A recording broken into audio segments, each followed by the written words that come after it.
Biden deja un agujero muy importante en Estados Unidos. La decisión del presidente Biden, esperada y prácticamente anunciada por parte de muchos medios de comunicación, viene en un momento francamente complicado. Complicado desde el punto de vista económico y desde el punto de vista político. Lo primero que tenemos que entender es, los ciudadanos de Europa, por qué en Estados Unidos los ciudadanos no perciben que la economía va bien. Si vemos los resultados económicos, los datos agregados, parece una economía de crecimiento robusto. Sin embargo, hay muchos factores que nos dan a entender por qué los ciudadanos norteamericanos no están contentos. Número uno, el crecimiento del empleo.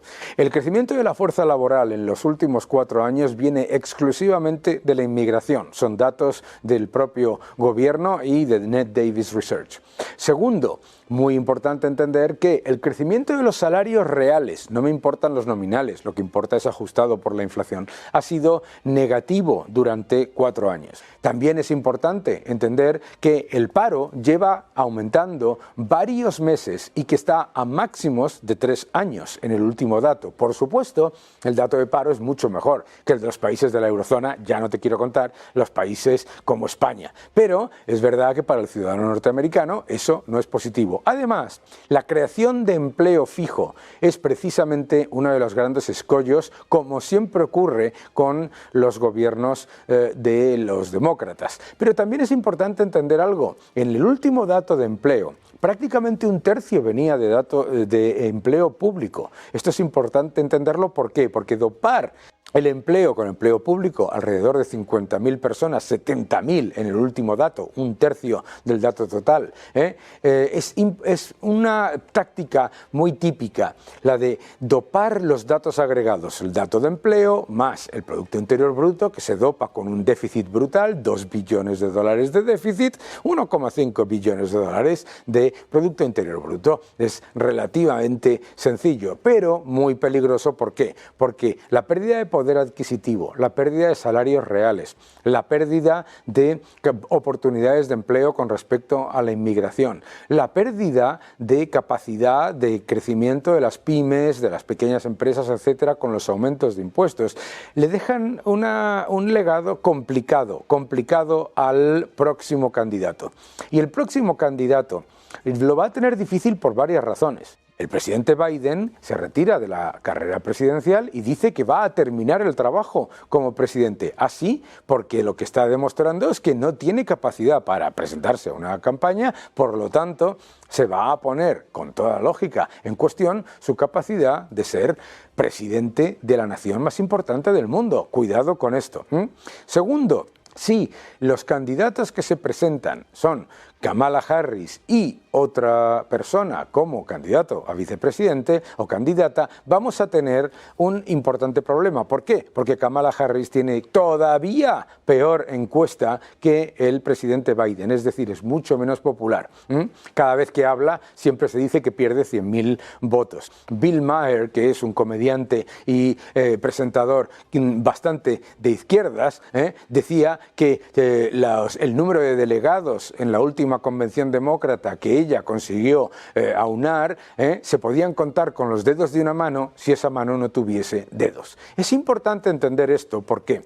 Porque entonces los posibles candidatos, desde la gobernadora de Michigan a los gobernadores de Illinois o de Kentucky, etcétera, ya no quiero decir el gobernador de California, no van a querer ir de segundos en un ticket perdedor y mucho menos van a querer ir de primeros con una candidata a vicepresidenta elegida por el partido. Muy complicado, porque entonces si el Partido Demócrata presenta un ticket que no es el de la administración actual, está haciendo una enmienda a la totalidad a la administración Biden. Todo muy complicado, además de poner en solfa la evidencia de que Biden, que no es competente para presentarse a las elecciones, tampoco es competente para ser presidente. Con una economía que lleva empeorando y que lleva ralentizándose de manera significativa para el ciudadano medio desde hace varios,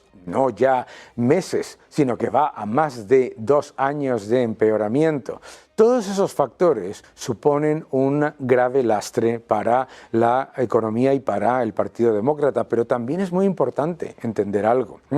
En los próximos meses, el efecto placebo del estímulo fiscal, enorme déficit, enorme gasto, un enorme nivel de utilización del presupuesto público para disfrazar los datos agregados, empieza a desinflarse. Ojo con esto. Vamos a ver qué es lo que ocurre, porque no es nada fácil, desde luego, no es nada fácil. Y para Trump, desde luego, lo único que se presenta es una situación en la que, si es inteligente, lo único que tiene que hacer es dejar que el contrario se pegue tiros en su propio pie, dispararse en su propio pie. Es lo único que tiene que hacer el presidente Trump con respecto a la administración Biden y el Partido Demócrata. Un Partido Demócrata que además se va a pelear, que es su seña de identidad en cualquier caso. Por lo tanto, esperar a que se disparen en el pie y esperar a las elecciones.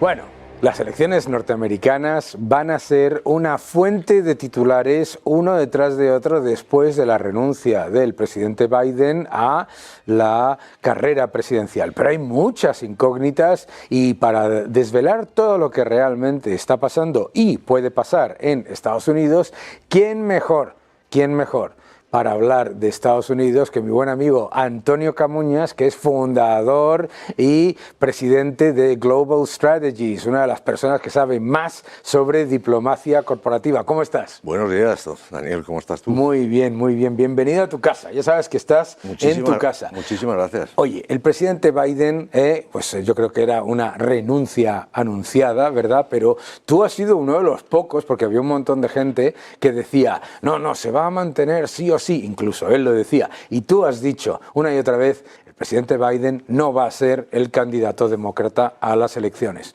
¿Cómo ves la situación ahora? Bueno, es una situación complicada, entre otras cosas por la actuación de Biden, que nadie pensaba que iba a tener esa voluntad de aferrarse al cargo, ¿no? Que dicen que no es propia, sino muy condicionada por su familia, tanto su mujer, su hermana y su hijo Hunter, que si Biden no está o no sigue en la Casa Blanca, tiene un horizonte judicial cuando menos complejo. Sí. Y entonces la situación es complicada, se ha perdido tiempo, ha sido 3 semanas de decirle a Biden, yo parto de la base y cada vez con más convencimiento de que es alguien del propio Partido Demócrata quien sugiere ese debate intempestivo celebrado en junio. Nunca se han celebrado debates presidenciales en junio, más bien estamos hablando de debates que se hacen en septiembre, octubre, noviembre. Claro. Y la votación es muy pronto, o sea que tienes ahí un par de debates o 3, nunca cuando los dos candidatos han sido ni siquiera nominados. Eso es. Es decir, un debate presidencial, entre comillas, entre 2 señores que no son todavía ni candidatos oficiales. Eso para mí es demuestra una firme voluntad de la Casa Blanca o del Partido Demócrata de sabotear, que controla la presidencia de Biden. No hay que ser muy listos para saber que Biden, con independencia de que el bajón que ha dado en los últimos tiempos ha sido muy acusado, muy acelerado y muy visible, empezó ya siendo un hombre muy mayor y al que se cuidó muchísimo. ¿Tú sabías que el 40% del tiempo que ha estado Biden en estos 4 años ha estado de vacaciones? ¿40%? 40%. Por eso va la economía bien. Bueno, es una de las cosas que suele ocurrir cuando a nosotros nos pasa cuando estamos con gobiernos en funciones, que es cuando todo funciona mejor, ¿no? Porque no pueden estropear nada ni poner palos en las ruedas. Pero es decir, Biden ha tenido una presidencia de 3 días. Sí. Lunes, martes, miércoles, sí. Y ya el jueves, viernes, sábado y domingo a Delaware o a algún otro sitio a descansar, a la playa, etcétera. O sea, un presidente entre algodones. Y bueno, esa ficción de que él mandaba, lo que hacía era representar el papel que, a mi juicio, y esto es un pensamiento personal, pero no exento de cierto conocimiento, porque sigue mandando el equipo de Obama, con el equipo que ha tenido un mayor poder en los últimos tiempos, con una cierta influencia de los Clinton, por otro lado, pero también con líderes parlamentarios, líderes del Congreso como Nancy Pelosi o, en fin, cualquiera de los clásicos poderes, digamos, del establishment norteamericano. Y lo ha complicado mucho Biden, pero no, pasado este momento, este duro trance que le han tenido que llevar a rastras para firmar la carta de renuncia voluntaria, digamos que el Partido Demócrata está mejor, porque se ha desembarazado de un problema que para la mayoría del país era insostenible. ¿Cómo jugarán sus cartas a partir de este momento? Bueno, pues tienen mejores opciones que con Biden. Sí, vamos a ver algunos de los posibles candidatos, ¿vale? Vamos a ver aquí que vamos a poner la lista de los posibles candidatos que podrían, digamos, sustituir a Biden. Número 1, el que él, digamos, ha sugerido en su carta de renuncia, Kamala Harris, la vicepresidenta. ¿Qué podemos decir de ella? De Kamala Harris, pues que es una mujer muy articulada, muy dura, tremendamente progresista, con una trayectoria como fiscal en California, extrema dureza, de gran intransigencia en toda una serie de cuestiones, mucho más permisiva en otras, y cuyo principal activo es que ella se denomina afroamericana, cuando yo no he sabido que, vamos, no he tenido noticia que ni Jamaica, que es el origen de uno de sus padres, ni la India, que es el origen del otro, esa mezcla tuviera algo que ver con América. Más bien han pertenecido, y la India perteneció a la Commonwealth, y Jamaica, de hecho, sigue perteneciendo a la Commonwealth británica, con el rey Carlos. ¿Qué Carlos es el de Inglaterra? ¿El tercero? ¿Cuál es? Carlos III. De soberano, ¿no? Claro. Entonces, bueno, podrías decir que es una mestiza no suena igual. Hindú-jamaicana, pero no desde luego una afroamericana. Yo no veo la parte africana. Y de ahí, entre otras cosas, el hecho de que encarcelase a más afroamericanos, esos de verdad, que nadie cuando era fiscal, y que la gente se enfade, la gente que sí es afroamericana, se enfade de que ella se autodenomine afroamericana, que sería fácilmente como si me autodenominara yo, ¿vale? Es una de las razones por las que tiene tan mala encuesta. Sí, la verdad es que la trayectoria de Kamala es francamente mejorable, es decir, es la vicepresidenta con los índices de popularidad más bajos que se recuerdan. Bueno, eso siempre está condicionado en buena parte por los índices del propio presidente, que en este caso nunca han sido altos, han sido de los más bajos durante los 4 años que... Vamos a ver otros posibles candidatos. Gavin Newsom, gobernador de California, Gretchen Whitmer, gobernadora de Michigan, Andy Beshear, que es el gobernador de Kentucky, si no me equivoco, y J.B. Pritzker, el de Illinois. Bueno, pues todos ellos son bastante buenos candidatos, con sus matices y con sus puntos fuertes. Evidentemente Newsom tiene muchas ventajas, entre ellas el que California, un estado tradicionalmente demócrata, aporta 55 votos electorales al colegio, lo cual es una barbaridad. El colegio, para ganar la presidencia tienes que tener 170 y algo, me parece, con lo cual tener ya casi un tercio o un cuarto de votos en ese estado, bueno, pues ya sumas mucho. Es un tipo muy atractivo, es además un triunfador en el ámbito no solo de los negocios, sino también en el ámbito audiovisual. Tiene su propio show televisivo, The Gavin Newsom Show. Es decir, tiene todas las condiciones para ser ese candidato que nos vuelva a recordar el sueño americano de la mandíbula cuadrada, la sonrisa, magníficamente vestido y peinado. Es un tanto cambiante de criterio y opinión con respecto a su acción de gobierno, es decir, mantiene unas cosas que luego dice y hace las contrarias, es decir, es un personaje ambivalente que nos evoca algunas otras figuras cercanas, pero el problema que tiene cualquiera de estos candidatos que tú has mencionado, cualquiera de ellos, incluso alguno más, que se pueden barajar como Pete Buttigieg, que no está en esta lista, es que son candidatos serios. Claro, es un candidato serio y que aspira a un ciclo electoral de 8 años no puede quemarse en una campaña que es que faltan 3 meses para las elecciones. Y además que tiene que cargar con el peso de Kamala Harris. Efectivamente. Claro, efectivamente. O sea, no puede elegir quién va a ser su segundo. Claro. Aparte de que a ver si Kamala Harris iba a aceptar que le hiciesen aquí un sorpaso. No creo. Eso ya sería una humillación que no solo ella, sino que el propio Partido Demócrata no se podría permitir. Ahora, piénsalo. Cualquiera de estos, ¿no? Sí. Me imagino, dice, bueno, yo casi prefiero a lo anglosajón, igual que en el Reino Unido, yo casi prefiero que pierda las elecciones esta administración, 4 años de Trump, y yo me presento como quiero, cuando quiero y donde quiero, y encima con el poder de ser un gobernador en estados o en swing states, ¿no? Sí. Como dices tú, en un estado tan grande, ¿no?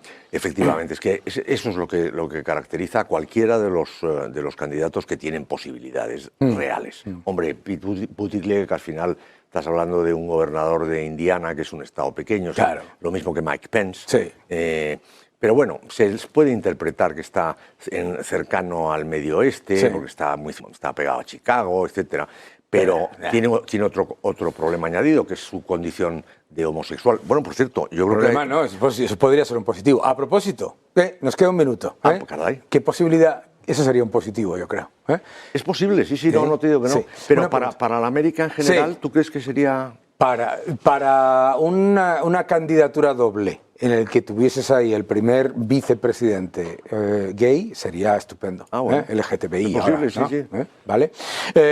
Un minuto nos queda. Venga, Michelle adelante. Obama, ¿sí? No. Yo creo que no. Yo también. Yo creo que es como le llamaba el Washington Post la candidata fantasía. Fantasía porque sería la fantasía de cualquier medio de comunicación y a la vez fantasía porque es prácticamente... Fantasy candidate, sí, pero vamos a ver, es que Michelle Obama es muy inteligente. Hombre. Número uno, es claro. decir, yo creo que es, como en tantas otras ocasiones, la clave del éxito de Barack Obama está en Michelle Obama. Y Michelle Obama, si tiene aspiraciones, las tendrá a su debido tiempo, a no ser que quiera optar, en última instancia, por hacer una cosa muy peculiar, que sería 2 candidatas negras, partiendo de la base de que Kamala es afroamericana también, si aceptamos eso, frente a 2 candidatos blancos, lo cual no deja de tener su singularidad y su interés, su gancho de cara a la campaña, pero me parece un tanto excesivo. Yo no veo a Michelle Obama y a Kamala Harris juntas en una habitación con facilidad. Antonio, qué gusto que venga, ya sabes que estás en tu casa, siempre, además como vamos a tener un montón de información sobre Estados Unidos de la que desgranar datos, ya sabes que tienes que venir sí o sí. Un fuerte abrazo. Pues millones de gracias igualmente, Daniel. Gracias. Nos vemos dentro de un segundo a todos vosotros. Los defensores de la libertad sabemos que tenemos un enorme trabajo por delante, porque los que quieren atacar la libertad, esos no paran. Y la libertad es como el aire o como el agua, que solo te das cuenta que la has perdido cuando desaparece. Para hablar de batalla cultural, de todo lo que tenemos que hacer precisamente para avanzar con la libertad, ¿quién mejor que mi buen amigo Agustín Laje, politólogo y además autor de un libro que va a salir ahora, ¿verdad?, en el año que viene, que se llama Globalismo y... Ingeniería social y control total en el siglo XXI. Increíble, increíble. Vamos a escuchar un poco. Agustín, a mí me gustaría que empezásemos a hablar un poco, primero para explicarle a la gente por qué es tan importante dar la batalla cultural. Bueno, antes que nada, gracias por el diálogo. Vamos a ver, el hombre actúa, pero para actuar necesita interpretar los contextos en los que se inscribe. Es decir, vos acá y yo aquí estamos interpretando porque sabemos cuál es el rol que tiene cada uno, interpretamos lo que tenemos que hacer. Para interpretar qué se debe hacer, la gente toma elementos de su entorno cultural, valores, principios, lenguajes, costumbres, hábitos, historias, mitos, ritos, etc. Claro, de esto se dio cuenta rápidamente las izquierdas, en el siglo XX, sobre todo cuando empezaron a ver que en Occidente no llegaba tan fácilmente la revolución comunista como si llegaba en el Oriente, claro. Con lo cual empezaron a decir, hay una cultura que está frenando las ideas comunistas. Tenemos que meternos en los engranajes de esa cultura para modificar esos elementos que funcionan como fuentes de interpretación de la acción del hombre. Sí. Entonces, si yo modifico los valores, las historias, los lenguajes, las costumbres, los símbolos, las tradiciones, pues entonces estoy modificando el clima cultural en el que vive el hombre y por lo tanto la acción del hombre. Claro. Es importante entonces dar esa batalla cultural porque llevamos muchas décadas de atraso. Claro. Desde hace muchas décadas las izquierdas que se dieron cuenta que por las armas en Occidente no tenían ninguna victoria, salvo el caso cubano que ha sido excepcional porque tuvo el apoyo de los Estados Unidos en su momento, Fidel Castro, cosa del que a veces no se habla de esto, pero poco, es así, pero no se dice, pero por eso triunfaron allí. Entonces, no ha habido éxito en el terreno de las armas, pero sí han tenido mucho éxito en el terreno de los símbolos, las palabras, las historias, los disvalores que llevan adelante a través de ¿dónde? De todo, de todas las instituciones culturales. El cine, las escuelas, los currículos escolares, las universidades, la prensa, el periodismo, el teatro, la música. Es muy difícil encontrar cultura en general que no esté atravesada por una cosmovisión de izquierdas. Eso está empezando a cambiar recién en los últimos años porque hay todo un sector de gente que defiende la libertad que se ha empezado a dar cuenta de esto. Claro, y que la gente se ha empezado a dar cuenta, yo creo, que no solamente que están erosionando valores y principios que todos defendemos, utilizando el arma de adoptar y absorber ideales que todos defendemos, el respeto al medio ambiente, pues el bienestar social, etcétera, etcétera, para convertirlos en agendas, en ese caballo de Troya que lo que hace es tomar luego las instituciones independientes, las democracias y lo convierten en autocracias. Así es, porque ellos dependieron desde el siglo XIX hasta el siglo XX, por lo menos en sus primeras 6 décadas, por lo menos, ellos dependieron de un relato según el cual la principal fractura en la sociedad, o casi la única fractura realmente significativa, era la económica. Sí. La sociedad estaba dividida en ricos y en pobres, y el pobre era pobre porque el rico era rico, entonces había una torta que estaba dada y que si el rico tenía mucho de ella era porque el pobre tenía poco, y para tener más tenía que levantarse en armas y hacer la revolución como había ocurrido en Rusia, por ejemplo. Con esta intentona lo que se procuraba siempre era aumentar desmedidamente el peso del Estado sobre la vida de la sociedad, porque para resolver esa dialéctica entre ricos y pobres tiene que haber un Estado que se haga de los medios de producción privados y que entonces se convierta en el único agente económico realmente significativo. Ese cuento, ese relato, empieza a caer hacia la década del 60. Claro. Empieza a caer sobre todo en Europa y en el resto del mundo ya cae después del muro de Berlín. Pero surgen como sustitutos, como premios consuelo de alguna forma, una serie de dialécticas que tienen la misma estructura de opresores y oprimidos que demandan el agigantamiento del Estado de una manera no muy distinta que el cuento anterior. Claro. Entonces, allí donde antes te decían, el obrero está siendo explotado por el patrón a través del sistema capitalista, hoy te dicen la mujer está siendo oprimida por el hombre a través del sistema patriarcal. Eso. O por ejemplo, el homosexual está siendo oprimido por el heterosexual a través de la heteronormatividad. O por ejemplo, los animales están siendo oprimidos por el hombre a través del especismo. O por ejemplo, los afroamericanos, estoy hablando del caso de Estados Unidos puntualmente, están siendo oprimidos por los WASP, por los blancos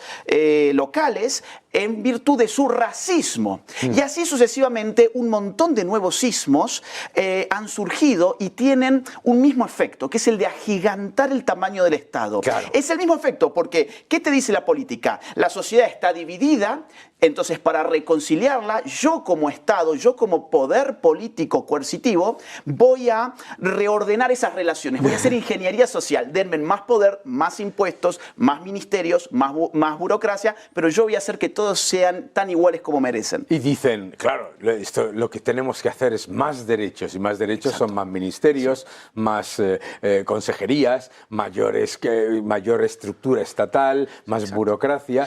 Eso es lo que llaman progresismo. Claro. Eso es progresismo, la idea de que la acumulación de derechos significa más libertades. Es totalmente mentira porque hay alguien que tiene que pagar por los derechos. Claro. Vamos a poner un ejemplo. El derecho a la identidad de género. Claro, esto surge de esta dialéctica que han creado con la idea de que, por ejemplo, los transexuales son oprimidos por los cisgéneros. Bueno, con toda esta neolengua orwelliana que vemos a diario. Entonces, ¿qué dicen?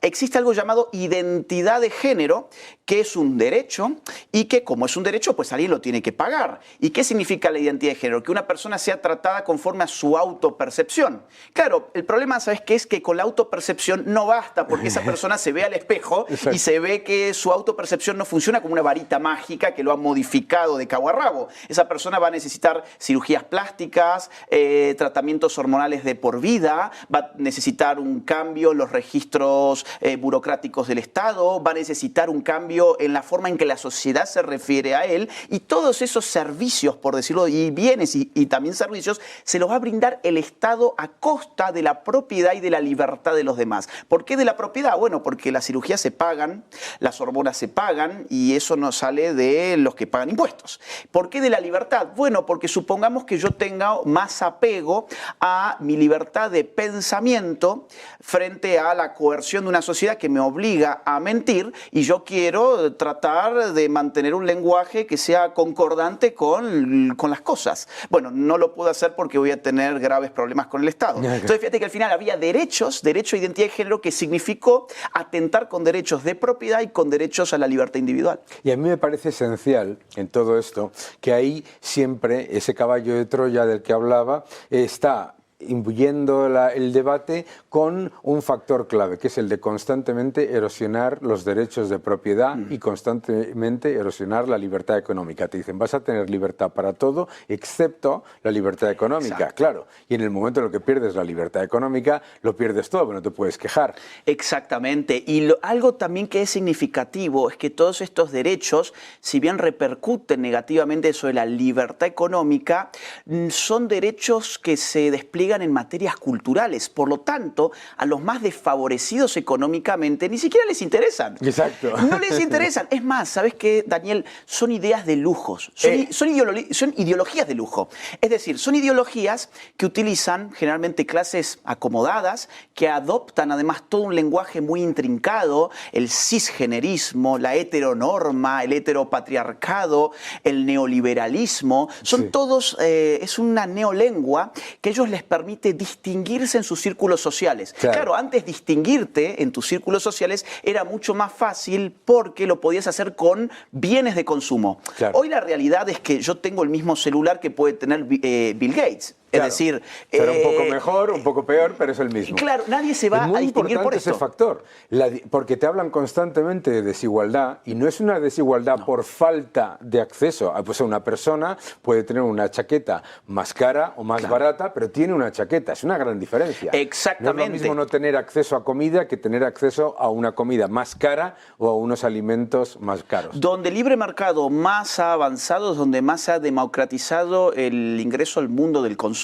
Cierto. Entonces, insisto, es decir, quizás esta camisa no es de la mejor marca que hay en el mundo de la moda, pero es una camisa que a menos que alguien le esté mirando cuál es la etiqueta, pues la verdad es que no te das mucha cuenta. Exacto. Entonces, ¿a qué voy con esto?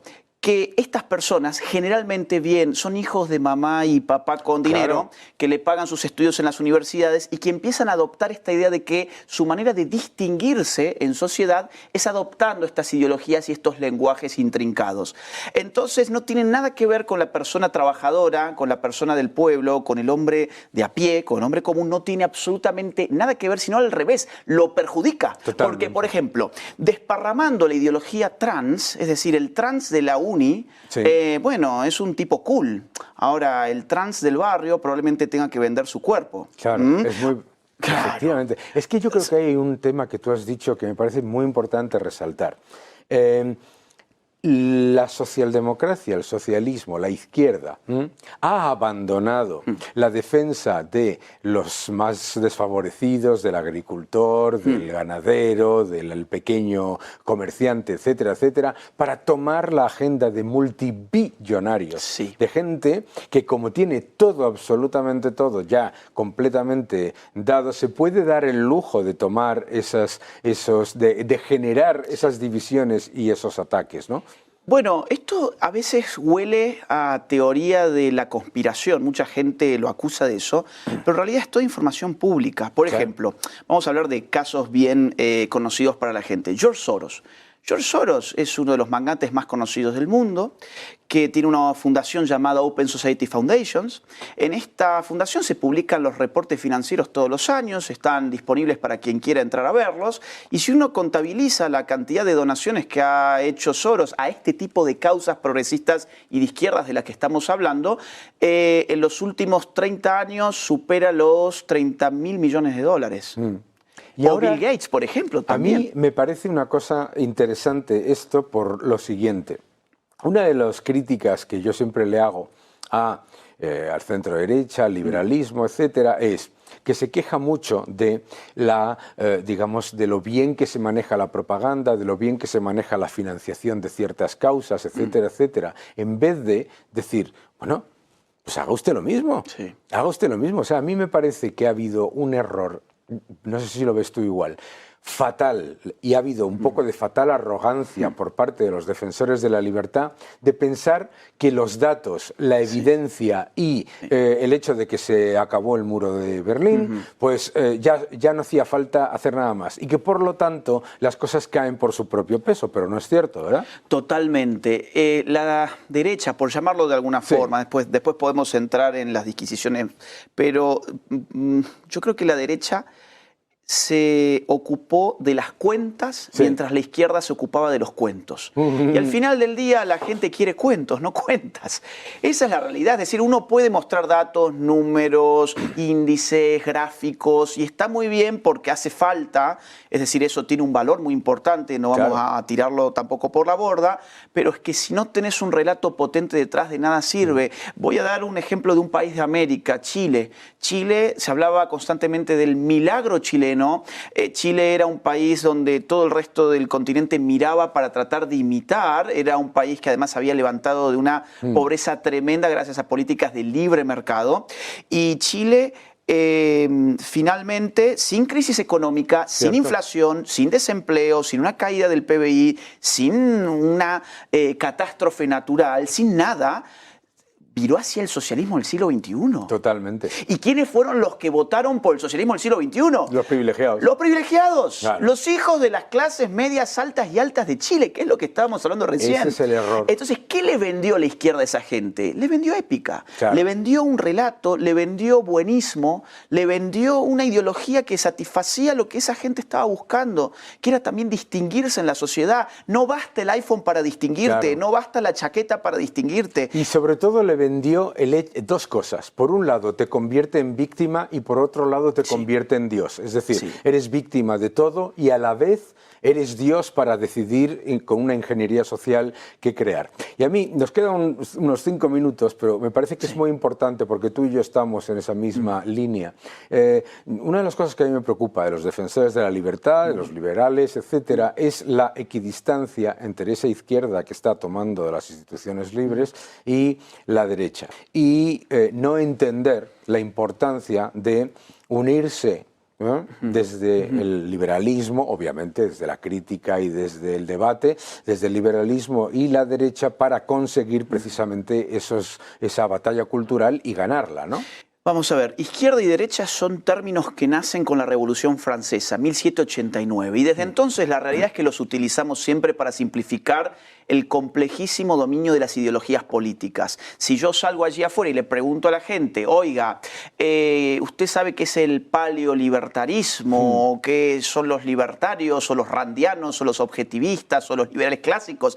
La mayoría de la gente no va a tener idea de qué le estoy hablando. Pero si yo le digo, a ver, ¿usted puede decirme cuál es el partido de derecha de España? España. Sí. ¿Y cuál es el partido de izquierda de España? Me lo dice en un segundo. Claro. ¿Por qué? Porque es un atajo cognoscitivo para que el hombre común, que tiene también que votar, tiene que saber algo de política, pueda reducir la complejidad de las ideas políticas a dos polos. En ese sentido, derecha e izquierda son apellidos políticos, Cierto. son apellidos de familias. Es decir, cada familia tiene distintos miembros. Esos miembros pueden estar más cercanos, más alejados, incluso hasta peleados, pero son miembros de una misma familia. En la derecha, que además esto va mutando históricamente, es decir, el liberalismo durante la Revolución Francesa era de izquierdas, por ejemplo, pero en la Guerra Fría ya era claramente hacia la derecha. Entonces, hoy yo diría, la derecha está conformada a grandes rasgos por tres miembros de familia. Están allí los liberales libertarios, están allí los conservadores, Sí. y están allí los soberanistas. También se les puede llamar de otra forma que me gusta menos nacionalistas, Sí. pero eso aquí tiene otra connotación, entonces vamos a hablar mejor de soberanistas. Esos tres actores tienen sus diferencias, por supuesto que las tienen, Pero no tienen son lo un mismo, tronco común. pero es un tronco y tienen sobre todo enemigos en común muy claros. Lo más curioso de todo es que necesitas a los tres. ¿Por qué? Porque las tres grandes amenazas, si vos ves la imagen de la izquierda hoy, vos ahí tenés hoy al socialismo del siglo XXI, que es el que gobierna también España. Sí. Tenés a los globalistas, Sí. esto que estábamos hablando de George Soros, la ONU, la Agenda 2030, los globalistas, y en tercer lugar tenés las agendas woke. Son toda esta multiplicación de los conflictos para agigantar el Estado. Entonces, si vos volvés hacia la derecha y mirás, mirá qué interesante, los libertarios son los que mejores se oponen a los socialistas porque en economía los destruyen. Sí. Mirá qué interesante, los soberanistas son los que levantan los estandartes de la patria contra la invasión de las agendas globalistas. Y mirá qué interesante, los conservadores son los que más están combatiendo las agendas woke. Qué interesante. Vamos, chicos, hagamos Es del una libro. alianza, Claro. sabemos que no somos lo mismo, pero la política es el arte de acercar a los similares, no a Eso los es. idénticos. Eso es secta. Es decir, si Absoluto. querés estar con tus idénticos, anda a una secta. En política tenemos que ser similares, pero no necesariamente idénticos. Completamente. Agustín, me parece que esto es absolutamente clave porque eso lo ha entendido perfectamente la izquierda. Sí. Ha unido al neomarxismo, a la socialdemocracia y hasta a los independentismos, etcétera, en una agenda común que es contra Occidente y contra los valores de la propiedad y Exacto. de la defensa de la familia y de los valores occidentales. Qué gusto hablar contigo. Mil gracias por venir. Sabes que estás en tu casa. No, Ya muchas sabes gracias. que cuando quieras puedes venir. Quiero que vengas además a presentar tu libro. cuando lo Pero presentes. claro, mirá, cuento algo antes de irnos. Adelante. La primera vez que te conocí fue en una librería de México en el año Cierto. 2011. Vi un libro tuyo, no conocía tu nombre, pero vi el título y empecé a hojearlo, me lo llevé a mi casa, así que soy lector tuyo desde el 2011. Yo tuyo. Y yo tuyo. Muchas gracias, Daniel. Un gusto, Agustín. Mil gracias por estar con nosotros. Bienvenido a tu casa. Y a todos vosotros, ya sabéis, seguid defendiendo la libertad y recordad que la libertad se defiende con todos los que están a favor de la propiedad, la familia, las libertades civiles y las instituciones independientes. Hola Daniel, hoy para Money and Markets, en el último programa antes del verano, lo que quiero es hablar de los resultados del estudio que ha hecho Eurostat con respecto al tema de la pobreza, del riesgo de pobreza y exclusión social. Bien, los datos que da Eurostat son enormemente preocupantes. Nos da un dato que suma 94,6 millones de personas en la Unión Europea con riesgo de exclusión social. Pero esto es más preocupante si pensamos que esta cifra desde el año 2019 hasta aquí ha crecido en 2,4 millones de euros. La pregunta es, ¿cómo es posible que haya crecido en número de personas en riesgo de pobreza y exclusión social después de haber dedicado casi 750.000 millones de euros de los fondos Next Generation para intentar recuperar la situación que teníamos antes de la pandemia? Que el dato es tremendamente preocupante. Hablamos de 750.000 millones cuando el Producto Interior Bruto de la Unión Europea ha crecido solo en 430.000 millones. Europa tiene pero España más. España en estos momentos tiene un total de exactamente 12 millones y medio de personas en riesgo de pobreza y exclusión social, que suponen el 26,5% del total de personas en riesgo de exclusión social dentro de nuestro país. Esto es una auténtica barbaridad. Pero es que si además lo miramos en las diferentes franjas que publica Eurostat, menores de 16 años, entre 16 y 24, entre 25 y 55, 54, entre 55 y 65 y más de 65 años, en todas las franjas, es decir, España está muy por encima de la media de la Unión Europea. Mientras que Alemania tiene 2 de estas 5 franjas, Francia una de estas 5 franjas por encima de la media, España tiene 5. Las 5 completas. Sí, esto es una auténtica locura. Pero es que además, si nos fijamos en teoría, en el conjunto mejor tratado, que en teoría son los mayores de 65 años, sí, porque estos, bueno, con la subida de las pensiones, desde que está gracias a la inflación, han, bueno, pues recibido un número muy significativo de incrementos, resulta que tenemos, es decir, en un total de 1.967.000 en riesgo de exclusión social. Pero si nos fijamos en los menores de 16 años, resulta que tenemos 2.420.000 jóvenes en riesgos de exclusión. Este es un tema, esto es una lacra, esto es una lepra social. ¿Sí? ¿Por qué? Porque tener 2,5 millones de jóvenes menores de 16 años en riesgo de exclusión social es preparar el camino para otro tipo de situaciones mucho más. España debe de hacer algo y debe de hacerlo de forma inmediata. Y esto es imposible que lo haga este gobierno. Europa debe tomar cartas en el asunto y en los próximos 5 años este debe ser una de las prioridades de la nueva Comisión Europea, del nuevo Consejo Europeo y del nuevo Europarlamento. Si no, podemos llegar a las próximas elecciones del 2029 en lugar de con 94,6 millones, habiendo superado los 100 millones. Europa no se puede permitir esto, España no se puede permitir esto, y entre todos tenemos que hacérselo saber a nuestros políticos a nivel nacional y a nuestros políticos a nivel europeo. Espero que esto sirva de concienciación antes de irnos de vacaciones, antes de irnos a descansar a la playa, saber que en España hay 12,5 millones de personas en riesgo de exclusión social y en Europa 94,6. Nos vemos a la vuelta de vacaciones, esperemos que volvamos todos sanos y salvos y simplemente pedir a todos los que nos ven y nos oyen que disfruten durante estas vacaciones. Nos vemos a la vuelta. Mucho se habla de la eurozona y de la debilidad de la eurozona, etcétera, y poco se dice sobre el absoluto desastre de los planes de estímulo keynesianos que se llevan aplicando uno detrás de otro en la eurozona y en la Unión Europea sin parar.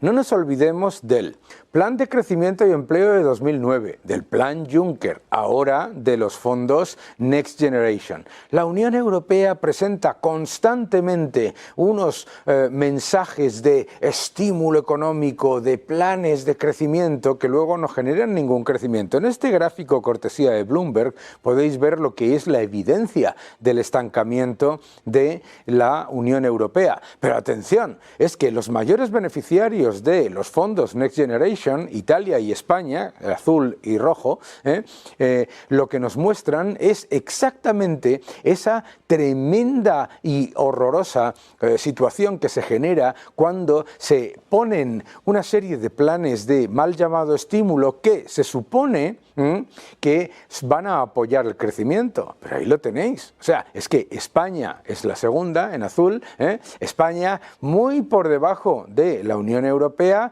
a pesar del Plan de Crecimiento y Empleo de 2009, a pesar del Plan Juncker y por supuesto de ser la mayor beneficiaria del plan de los fondos Next Generation. Lo mismo con Italia y la Unión Europea en general, estancamiento. ¿Y por qué viene esto? Vamos al siguiente gráfico que nos lo puede explicar también con detalle. Veréis, mirad, Los países del este de Europa, los que han abandonado el socialismo, los que tienen una libertad económica mayor, son los que están empujando el crecimiento en Europa. El crecimiento per cápita es mucho mayor y nos van ganando a los españoles, mientras el gobierno te dice que la economía va como un tiro, etcétera, nos van ganando en PIB per cápita, y ya no os quiero decir en PIB per cápita ajustado por poder adquisitivo. Esto es importante entenderlo, ¿por qué? Porque la Unión Europea se ha convertido en una zona de mínimo común denominador que no funciona. Vamos al siguiente gráfico, que nos también implica varios elementos esenciales. Vamos a ver, el PIB per cápita, os lo acabo de comentar. Bueno, pues si veis, el crecimiento del Producto Interior Bruto per cápita resulta, ya os lo llevamos diciendo mucho en este programa, la economía española no va como un cohete. Ahí lo tenéis, el crecimiento del PIB per cápita es tan pobre, y claro, es muy fácil disfrazar el Producto Interior Bruto con inmigración y con aumento del gasto público, más de 80.000 millones de aumento del techo de gasto público desde el año 2018, pero la realidad es que el PIB per cápita, ahí lo veis, no solamente está por debajo de la media de la eurozona y de la Unión Europea, sino que es que está por debajo de lo que sería lo lógico,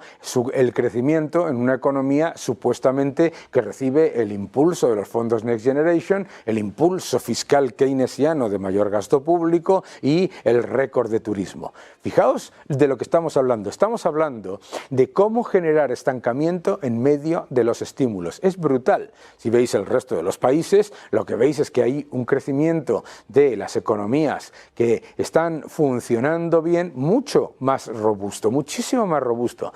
Ni miremos, por ejemplo, crecimiento de PIB per cápita de Estados Unidos o de países como los de, como China o como India, etcétera, etcétera, etcétera. Estamos hablando de estancamiento absoluto. Estos son datos cortesía de la OCDE. Vamos al siguiente gráfico, que a mí me parece también esencial para entender esto del fracaso absoluto de los estímulos en la Unión Europea. Por Dios de mi vida, este gráfico cortesía de Ned Davis Research lo que nos muestra es ese horroroso nivel de crecimiento económico que viene, vuelvo a repetir, tras estímulo monetario, estímulo fiscal, estímulo en cuanto a los fondos Next Generation, pero por Dios de mi vida, esto es el fracaso absoluto del keynesianismo. Vamos al siguiente gráfico, porque yo creo que es importante también entender por qué los inversores que se pasan todo el día escuchando que la Unión Europea, las empresas europeas, las bolsas europeas son más baratas, fracasa, porque hay que tener cuidado con diferenciar entre lo que es valor y trampa de valor. Aquí tenéis el ejemplo, el S&P 500, el Nasdaq comparado con la bolsa europea. La bolsa europea en rojo, un desastre absoluto, vuelvo a repetir. Lo único que está reflejando es la destrucción del poder adquisitivo del euro. Pero es que el S&P 500 y el Nasdaq lo hacen muchísimo mejor. Pero es que lo hacen muchísimo mejor cuando baja la bolsa, cuando sube la bolsa, etcétera, a largo plazo. Es importante tener en cuenta esto, la diferencia entre valor y trampa de valor. Si hay una conclusión que sacar de todo esto, es la siguiente. Los estímulos keynesianos no funcionan nunca. Más gasto político, más gasto público, más endeudamiento, empeorar todavía más el crecimiento de la productividad. Generar una transferencia de riqueza brutal de los ahorradores, las clases medias y las pymes hacia los gobiernos. Es decir, es la economía al revés. En vez de tener unos gobiernos que administran recursos escasos, tenemos unos gobiernos que absorben la riqueza que crea el sector privado y que además lo que hacen es disfrazar el Producto Interior Bruto con mayor gasto público, pero es que el Producto Interior Bruto es muy fácil de dopar con deuda y gasto público, pero luego vienen las consecuencias. Y la consecuencia es el estancamiento secular. Efectivamente, los estímulos keynesianos no funcionan. Para empezar, porque no tienen nada que ver con lo que decía el señor Lord Maynard Keynes, que lo que decía es que había que invertir en proyectos con rentabilidad económica real, y lo que se está invirtiendo es en gasto político y gasto corriente, que lo que genera es rentabilidad negativa económica real y por lo tanto nos empobrece a todos. Seguid defendiendo la libertad.